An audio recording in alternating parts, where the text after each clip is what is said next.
Pretty, aren't they? But who's guiding it? Who is controlling it? Who is the head of this organization?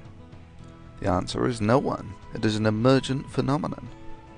The individuals do more or less what they want, but the collective pattern of behavior is determined by the semi-generic action of the individuals.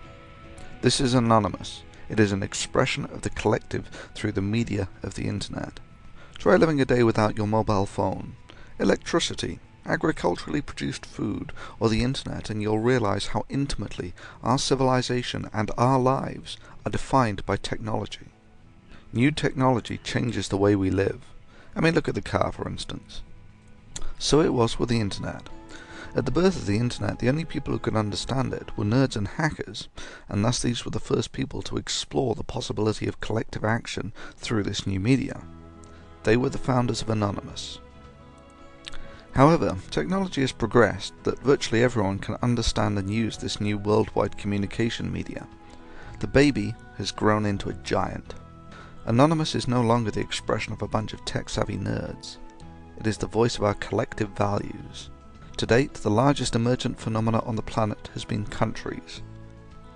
Now, arguably, it is anonymous. There is no head, but the people express their opinions according to their personal values, and thus is the voice of the collective heard through the actions of the individuals. It is the ultimate in democracy. Bronze Age religions such as Christianity and Islam were fairly primitive in the psychological conditioning of their followers, typically using unsophisticated techniques such as emotional blackmail and other plays on simple human emotions. Scientology is human manipulation as an art form.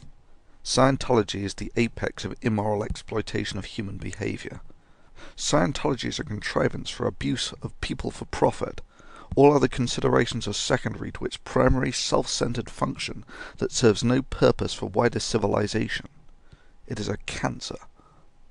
Among the manipulations employed by Scientologists are: victims are encouraged to distance themselves from friends and family. This is of course separating and isolating the victim from any potential support structure that could make them aware that they are being conditioned by a cult. The victim is subject to auditing, a one-to-one affair for which the victim is perversely expected to pay for, sometimes involving large sums of money. The process involves a Scientologist asking a series of leading questions to make the subject feel they are a junior in an environment of authority, who they are repeatedly informed are only interested in their welfare.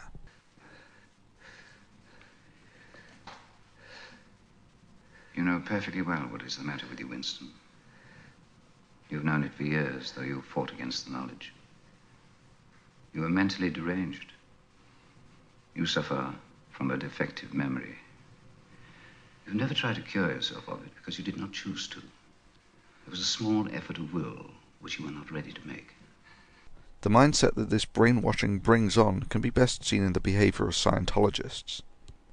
Mark, how many crimes did you help carry up to cover up today? How many crimes? Can you tell us? How many you plotted to cover up today? You guys sit and figure out how to handle your crimes, your criminal organization? Huh? What are my crimes? What are you afraid of? Don't you have a team of What people? are you afraid of? Why are you afraid of Hubbard? Why are you afraid of Hubbard? Yeah, You know what is your problem? Why are you don't have I'm not a mission. afraid of Hubbard. I'm vastly... Yeah. Familiar with that term? You. I mean, I'm here. What are you afraid of? What am I afraid of? What? You answer my question. Well, there's plenty to be afraid of. Answer my Scientology, question. But I'm here, aren't I? What are you afraid of? Answer. You haven't answered my question yet. What are you afraid of? I'm not afraid. I think Don't you you are, see Mark. me here? You wouldn't be afraid if you weren't doing what you're doing, Mark. You're doing something. It's proof that you're afraid. You're afraid of the success of Scientology because people are going to find out your crimes. What are they, Mark? Spit them out. Did you take time off from beating your wife to come?